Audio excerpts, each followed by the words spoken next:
Afternoon. Okay. In addition to what we talked about security on main stage, we get an opportunity to hear from Stefan as well. I have the pleasure of having one of our greatest TMEs here, Dan Behrens, and Dan's going to give us a demo. It's always great to actually see what we're talking about as well. And then Vikas is going to come up and talk about what we're doing in the area of edge intelligence.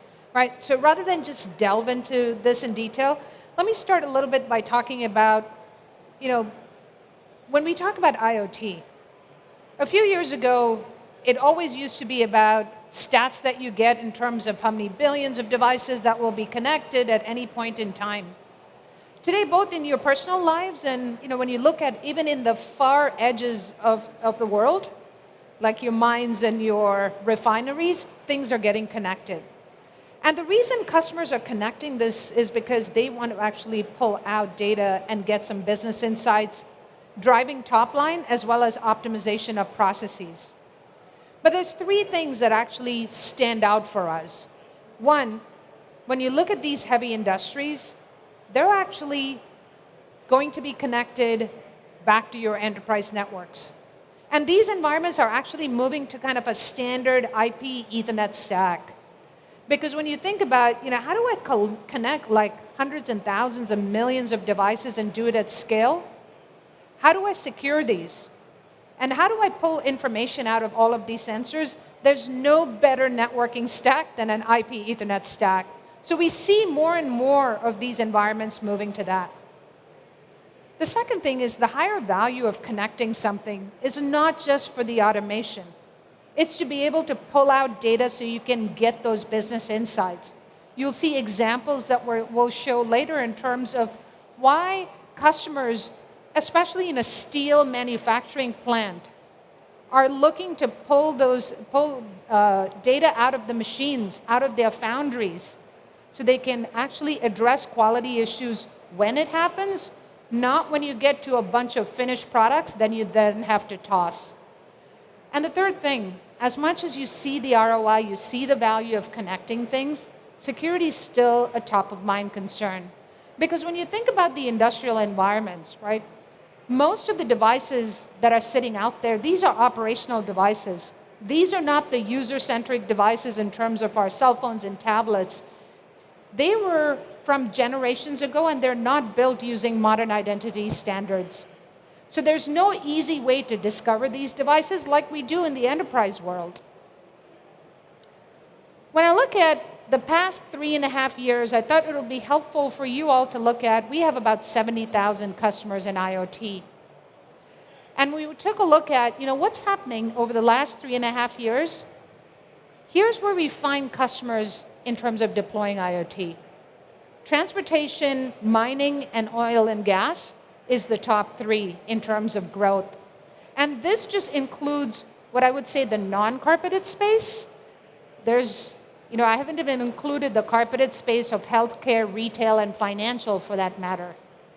In transportation, an example is where we are with our control center platform connecting more than 50 million cars today.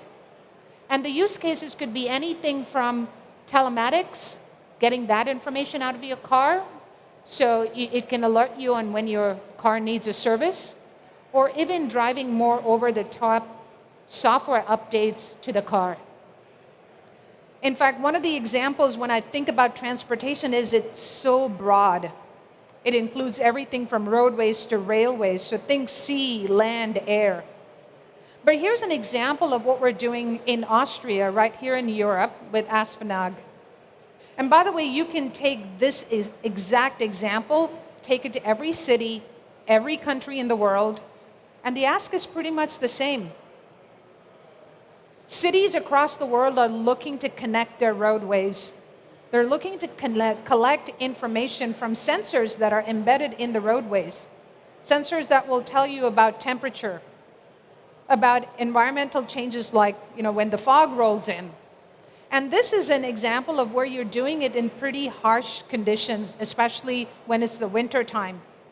So this is about giving citizens real-time information of what's happening, whether if you need to shut down a road because it's too foggy and you can't even see your hand when you put it out there, to also whether there's alternate routes to take so that you can divert traffic from just busy areas for that matter. But underlying all of this, to be able to connect all these sensors and do it in a reliable way and actually extract that information, you need a secure and reliable network. So when you look at the investments that we make in Cisco IoT, I would say it probably fits in about 5 broad areas. First thing, you have to build that secure, reliable network, right, for those communications. Like in that prior example, it's not just for motorists, but also 24/7 communications with the people who actually service those roads as well.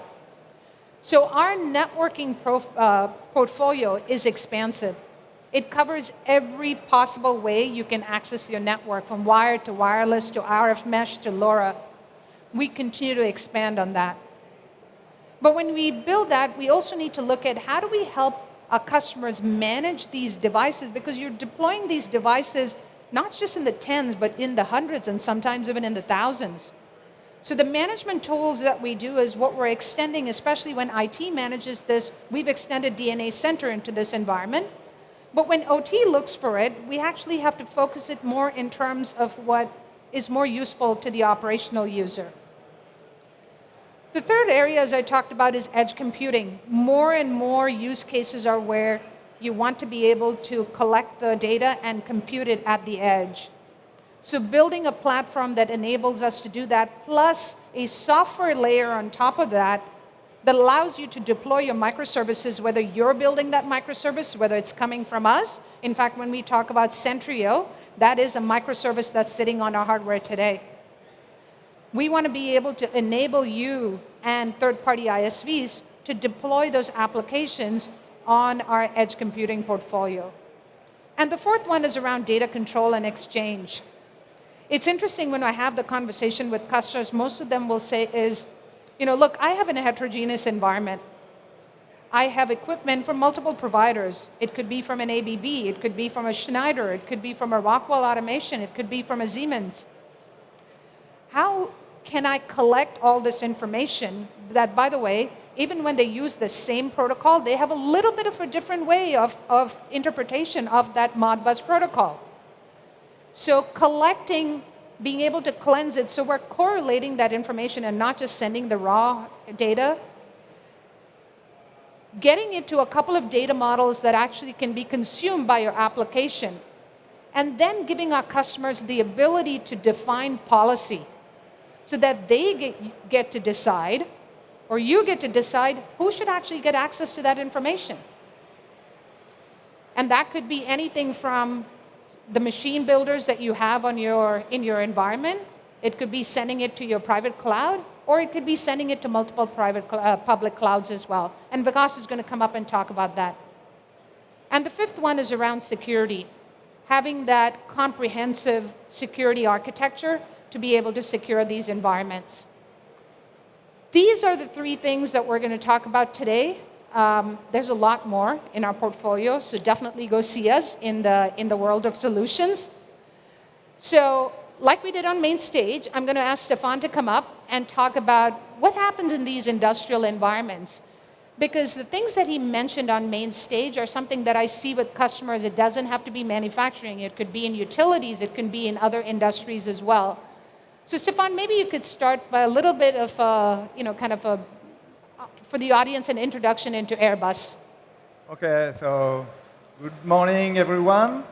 So in Airbus, we are manufacturing one of 2 helicopters that are produced every year in the world. And almost half of these are going to military forces. So that means that we have to protect our IP, our trade secret, and also to be compliant with the regulation on confidentiality. But I am head of product security, so I deal with security for safety. And we have also to ensure the resilience of our manufacturing facilities in order to deliver our customer on time and that our product meets the highest quality standards. One day of lost production in Airbus helicopter may have a huge financial impact, and even worse, if a hacker could modify the configuration of our industrial assets, it can put our customers and workers at risk, and that's not acceptable. So for facilities, we have to take care of availability and integrity. So I know when I was talking to you, Stefan, you said that, look, we've got to keep operations running 24/7. So even if there is an attack in the network, it's the production manager that decides whether you're going to stop the line or not, because he's measured on what's the output in the factory. So you want to make sure you have production uptime, you want to make sure you have the highest quality, and you want to make sure that people and assets are safe as well. So you talked to us about how you went about doing the security assessment, and maybe you can share that with the audience too. So we started to work on our ICS, or Industrial Control System. The ICS network is a network controlling our CNCs, or sensors, and all the assets we use to manufacture and assemble the many parts of an helicopter. So we decided to run an assessment and to have a big picture of all the assets which are involved in such assembly lines. And during the past years, we deployed a lot of new industrial equipment, a lot of new network equipment and connectivity. And the business was more focusing on the operational objective than on the security architecture. So the first thing we decided to do is to perform a full risk assessment on the OT domain. And so you were telling me there was a few surprises in there, but some of the things you already knew. So what was the outcome of that assessment? So yes, first we did this risk assessment with one of our cybersecurity partner, Orange Cyberdefense, and we used cyber vision to detect and to discover the assets. Cyber vision helps us a lot because this is a passive technology, listening to your network and automatically discovering the asset and mapping the communication flows. What this assessment brings us is three main things. First, now we have a list of vulnerability on our industrial assets, and we have now a plan to fix it where possible. We have also an exhaustive list of the machine with cellular interfaces for remote maintenance, and we can better control this access. And third, we have a list of machines which were not fully or adequately configured, and we have a plan for optimization. As you may know, ICS networks are often flat, and we wanted to work on segmentation to avoid that the threat can propagate over the full ICS network and even goes to the IT domain. So for this, we will have segmentation of our industrial control system. And this inventory of assets was a key first step to go further. Now, I know we were talking about the fact, and you said this is not just about technology, right? This is about two organizations that need to come together, and most often than not, they don't talk to each other.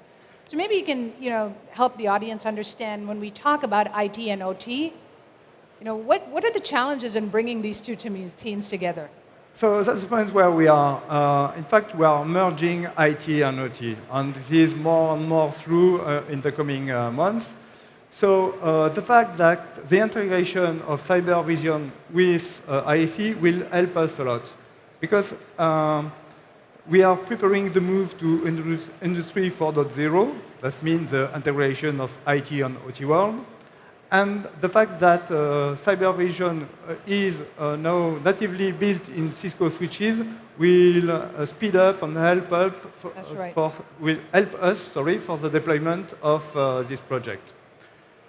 What we have to look at now is how to integrate this in our Security Operations Center. And the plan is to streamline the investigation and the remediation of both IT and OT incidents. And I think we can help you with that as well, with the tools and capabilities that we bring. So Stefan, thank you so much. Really appreciate you being here. Thank you, Liz. All right, so I'm going to cover a few things, that Stefan talked about as well, in terms of the first thing that you start with is really around detecting that vulnerabilities. Then it's about, and then patching it. I mean, some of the things that they discovered in their environment was some of their machines were not even tuned, and they were able to actually optimize for those machines. The second one was really around controlling access to machines based on what is an end user's job at the end of the day. And the third one is around most of these environments, not just in the environment that Stefan talked about, these are flat layer 2 networks. So how do you bring in things like segmentation to be able to prevent these threats from spreading and control access? Now, when you put these all together, that's why we believe that you can't just have the individual piece parts. You need all of this to be able to build out this security architecture, but you have to start with visibility. Because if you don't know what's in your environment, you're absolutely flying blind. By the way, these lights are super hot out here. So first thing is you start, every time I move towards it, the light shines even brighter. So you start with identifying the asset. Once you know what's in there, then you can actually group these assets. You can define policy, and the policy is actually then enforced by the network. Once you've established all of that, then you look at, how do I monitor my conditions? And especially in these environments, it'll be malicious in terms of changes. It could also just be plain human error. And this is why when we bought Cybervision through our Centrio acquisition, we needed to be able to plug that, lack of that visibility into our portfolio. And a couple of things when we look at what Cybervision does, and Dan's going to come up and talk about it in some level of detail as well. But a few things to understand in terms of, while it's available as an appliance today, we also learned that when you think about industrial networks, they're not just contained in one place. They may be across a country, multiple remote sites. So spanning traffic tends to be expensive and probably an issue with performance as well. So we've embedded the Cybervision sensor on our industrial switches, routers, and our access points as well. So when you look at what Cybervision does, and you'll see when Dan comes up, the granularity of the information that you see from make, model, the firmware versions, the level of depth that it gives you in terms of which devices are talking to which other devices, what vulnerabilities that you have. And these are available in dashboards. So if a plant manager, for example, is looking at it, you can customize these reports down to just that role if they don't want to see anything else. Cybervision is integrated with ICE. If many of you use ICE, you can think about how do you bring ICE, the same set of tools, into these environments, but then it's fed with the details of all the industrial traffic and the devices based on what Cybervision feeds it. And if you use StealthWatch today for anomaly detection, most often than not, if you look at this, most of these devices that sit within a cell or a zone have the same IP address. But with the information that we're feeding from Cybervision into StealthWatch, you can now get the identity of the device, allowing you to do a much more granular anomaly detection for that matter. So in a sense, you have the tools, you have the capability, you have the knowledge the OT teams needed, but the OT teams know what the context is, bringing those together. In fact, let me actually ask Dan to come up on stage and help us out with the demo. So Dan, welcome. Thanks, Liz. Appreciate it. Thank you. So Dan, maybe you can help set context on what we're going to see, because you're shifting from a manufacturing plant to something else. Absolutely. Yeah. So we thought we'd choose a demo or an environment that most of us are probably familiar with, the baggage claim at the airport. And so, this is where, if you're not familiar with the baggage claim, everyone patiently waits for their luggage to come out. But essentially, this is actually a controls environment. We have things like drives and actuators that are moving the luggage throughout the environment. We actually have PLCs that are controlling the facility. We also have things like HMIs, or human-machine interfaces, that are giving visibility to the operators so they know exactly what's going on inside the system. And sometimes the baggage doesn't always go out cleanly. But the important thing to keep in mind here is this is a controls environment. Right? This is going to operate exactly like manufacturing, utilities, or oil and gas. You've got the same types of devices inside of it. So if my luggage is lost or it hasn't come out for an hour, I can actually blame it on the environment? You could try. They'll probably blame it on the weather, though, right? So what we thought we'd talk about is, these environments are very large, flat networks. Those unmanaged switches, everything's allowed to talk to everything. And so what can happen is, in these environments, we don't have understanding of what devices are connected. We don't have a lot of visibility into the slides. A lot of visibility into, the ability to actually segment these networks and keep these devices from being able to communicate to each other. Slides? Can we switch back to our slides? There Perfect. we go. Thank you. you. And so, unfortunately, this means that if an infection comes into the environment, it spreads like wildfire. So, for example, a contractor needs to come in and have the ability to actually troubleshoot or diagnose issues. They can connect to the network and see everything, which is not something we really want them to do. Now, they're coming from multiple customers, so they may already have an infection on their laptop. In that case, it spreads across the environment, taking out the Windows-based platforms because they're the malware that infects them, but also the additional traffic can actually cause the industrial devices themselves to be knocked off the network, stopping control and breaking the process. Okay. So are we going to see a demo on this one and see how it looks? Or? We are, but let's talk about the after, if you will, Okay. once Cisco gets involved, right? So first of all, once we've got the industrial Ethernet, or IE 3400, as Liz mentioned and is connecting over there, this has the ability to actually run the CyberVision sensor directly in it. Now this is passively taking in taking in packets to do deep packet inspection, and it allows us to get understanding of what devices are out there. Our traditional IT methodologies for understanding or identifying devices don't typically work against these devices. They're not doing things like DHCP requests or web requests. And many times, if you try and talk to these in a way they weren't meant to be talked to, you'll knock them offline and actually stop the process. Great. So the CyberVision tool has the ability to actually identify and discover these assets. It then takes that information and can share it with other tools, like the Identity Services Engine or DNA Center, to allow us to define policies and actually start segmenting in these environments. Now, in the first use case, we talked about malware spreading across the environment. What if it's just something like two PLCs that are trying to talk to each other from baggage claim 1 to baggage claim 2?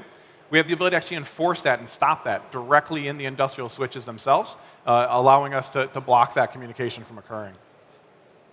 Now, again, in the first scenario, we're talking about malware. What if it's just someone's actually modified the program inside the PLC itself? The programming has changed. Because CyberVision is doing that deep application visibility. It actually understands the devices that are out there, who's talking to who, but more importantly, what are they saying to each other? What are the variables actually being communicated between these devices? If that changes, we have the ability to actually react. Now, in most cases, it'll probably be an alert, but things like StealthWatch and the Identity Services Engine have the ability to actually take them off network or at least restrict their access in a safe way. So with all that, how about we dive into the real demo? It's amazing that what you're talking about just at a baggage claim is a similar environment to what we see on a factory floor. Exactly right, yeah. It's same types of devices, it's just how they've been programmed to communicate. So what are we seeing up here now? So what we're looking at here is the main map, if you will, inside the CyberVision Center. This gives us a quick view of what devices are on the network, who's talking to who. In this case, we've got our baggage claims 1, 2, and 3. And so we actually have the ability to dive in and look at the specifics of any one of these devices. So for example, if we come into the details of the Siemens PLC, as you mentioned, we can see things like the firmware version, the model, the make, the serial number, the program that's running inside the PLC itself, really all the defining information about this device. So do I need to know like detailed protocol information and saying, hey, it's Modbus, Profinet, OPC UA? Absolutely not. So one of the amazing benefits of this tool is this tagging capability. So as the traffic is being analyzed and identified, the CyberVision Center will actually apply tags automatically to the traffic to kind of up-level the information. So I don't need to understand Profinet or S7 or even Siemens devices to recognize that there's been a program upload done to this device in my environment. Great. The other piece is the ability to quickly identify vulnerabilities inside the environment. Right? We understand what's out there and what vulnerabilities have been released, so we can quickly see this in a dashboard. Now, if for whatever reason, either it's a web vulnerability that I don't need to actually react to, or just something that I can't get to that in this current environment I can't stop production, I do have the ability to quickly acknowledge that alarm, but this will all be available inside the reports that you talked about earlier. Now, I know you gave us like a baggage claim environment, but when you look at it, let's say in a factory environment, there's thousands of these devices. Can I drill down, or do I have to see everything? Absolutely right. So the tool itself actually has what's known as presets. Essentially, it's a set of filters. So as you talked about the fact that IT and operations and security may be using this tool, You can define the views that are important to you, and just only look at the information that's available to you. The last thing we'll talk about is the ability to actually take a look at or understand those deep packet or the actual communications that are taking place. Is we can create a baseline, right? So once I've discovered all my assets, I've discovered who's talking to who, I can say this is what normal looks like. And if something changes, I have the ability to quickly see that. So in this case, not only did new devices come online and new communications start to occur, but more importantly, because of that deep packet inspection and the fact that I understand the protocols, we're able to see that there's actually a new tag or variable being communicated between the devices, and it can alert me and let me know, was it an accident? Did somebody actually do some maintenance? Or is there something malicious going on? So it's interesting. Everything that Dan's talking about is what we've done in the IT world for the last 10 years. Right? I mean, think about baselining. Yeah. That's something that we do in the IT world every day. Now we're bringing it into the operational environments. Exactly. Awesome. Well, thank you so much, Dan. Appreciate it. So Dan and I are going to step off. We're going to actually hand it off to Vikas to come and talk to you about edge intelligence. Thanks, Liz. All right. So in addition to the security announcements this week, we're super excited about the work we've been doing around edge intelligence. And in this area, let's kind of get started. You've heard from us, all businesses are looking to create applications, whether it's to create analytics or to create better business decisions. Gartner tells us that over 75% of the data will be created in areas we call the IoT edge. It could be a roadway, it could be an intersection, it could be a robot, it could be a machine. And to connect and get data from these environments requires a lot of manual efforts today. Customers like you tell us that these are the 4 kind of challenges that you are facing when these things have to be connected. You're connecting devices in remote locations that might be in far-flung parts of your enterprise. You might be dealing with heterogeneous environments. The customer from Airbus talked about how they might have different controller types and machine types. You have different protocols in your environment. You need to send the data to multiple applications on-prem, in a hybrid environment, or on a public cloud. And you, our customers, are being forced to become system integrators to tie all of these things together. We at Cisco believe that there's a better answer, and that's what we are launching today. We are launching a new capability we call Edge Intelligence. And it simply allows you to map and flow the data from the IoT edge to wherever your applications reside. The team has built it into 4 simple functions. We help you extract the data, we help you transform the data, provide some governance policies, especially here in Europe, where you're concerned about your data privacy and the data ownership rules, and then you want to be able to deliver the data or to wherever the application might reside, in a public cloud environment or on a private environment. What we have built is a set of pre-integration capabilities for you such that this process can be simpler and easier. So on the connector side, that we have started with MQTT, OPC UA, and capabilities that allow you to connect a Modbus RTU into this environment.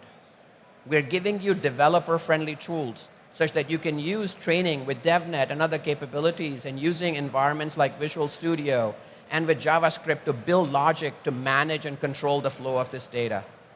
You can define the governance policy on where and how that data is delivered. And we have also pre-integrated with some public cloud providers and some application environments such that you have control over that data. Let's put this to use in a real customer environment right here in Europe. We've been working with a customer in Austria, and they're very focused on building high tensile steel capabilities. They've been doing a digital transformation project for multiple years, and they were struggling with how to extract the data and deliver the data to machine OEM builder 1 and 2 and keep some of their own analytics data to themselves. So the work that we've been doing with them makes this a little bit easier. So let me kind of just animate the process. On the left-hand side, you have different machine types. It could be an ABB machine or a CNC machine from a company. And what you're really trying to monitor are things like temperature, vibrations, and these kind of variables in their setting. What the team has built and what we have built for you is an easy connector by which you can extract the data from the machine using a protocol like OPC UA. The challenge you have is that each of these companies encode the data in a different way. So you can create the mapping of what field or what register means what, and then you will be able to create some transformation. Rather than collecting data every 10 milliseconds, maybe you want to aggregate or average the data over the last 2 minutes or 5 minutes. You are in control. That's just one variable. The challenge in these environments is you have many machine types, you're monitoring many different machine variables, and you need an easy-to-manage way to kind of control the flow of this data. We provide you the ability to say that this machine data should only go to the machine OEM. The number of fasteners or number of units I produce is my proprietary company data, and I don't want to share that. So again, in this environment where you're concerned about privacy and control of your environment, we will provide you the tool set such that you can manage the flow and control of this information. This is the power of edge intelligence that we are launching today for you. And this is not applicable just to the manufacturing settings. Whether you have a water SCADA system you're trying to monitor, you're monitoring a roadway intersection environment, you have remote assets that you're trying to control, the same capability, when deployed on a range of IoT gateways, allows you to expand the use cases of where you need to manage the data. And what we have been doing is kind of building an architecture to make this all happen. So let me try to tie together what Liz talked about and the edge intelligence pieces. In your environments, you have machines, you have sensors, you have devices that you're connecting based on the industry you are in. It really starts with step number one, getting these devices connected with a reliable, secure network that you can get onboarded. Ethernet, Wi-Fi, serial, whatever the technology of choice, you will have choices from Cisco. On top of these products, you have this layer of what we call virtualization, where you can host and run container technologies. What's happening in the data center is now extensible all the way to the IoT edge. So that's step one. Step two is really about getting visibility to the communication and the assets that are in your environment. Cybersecurity is our tool set to kind of allow you to do that and build a security policy and capabilities on top of it. Once you have secured the asset, now you can move to the data conversation. In this environment, we are going to give you the capability to, again, ingest, transform, manage, and govern the data. And we'll provide you the right management and automation capabilities for you to be able to do this. Scott talked about DNA Center. Liz talked about DNA Center. So if you're an IT person and you want to use that tool set, perfectly fine. Go and deploy those capabilities. Or if you're an operational persona and you need something purpose-built for you, that's where other tool sets like the Field Network Director, the Industrial Network Director, CyberVision comes in to give you the right tool set. So we're super excited about where we're going with Cisco IoT. What I'd encourage you to do is attend the sessions, go to the World of Solutions. It's right on the other side of the hall, where all of the products, the use cases, and technologies brought to life for your benefit. Again, thank you for being here, and sorry we're running a couple minutes late. Talk to you soon.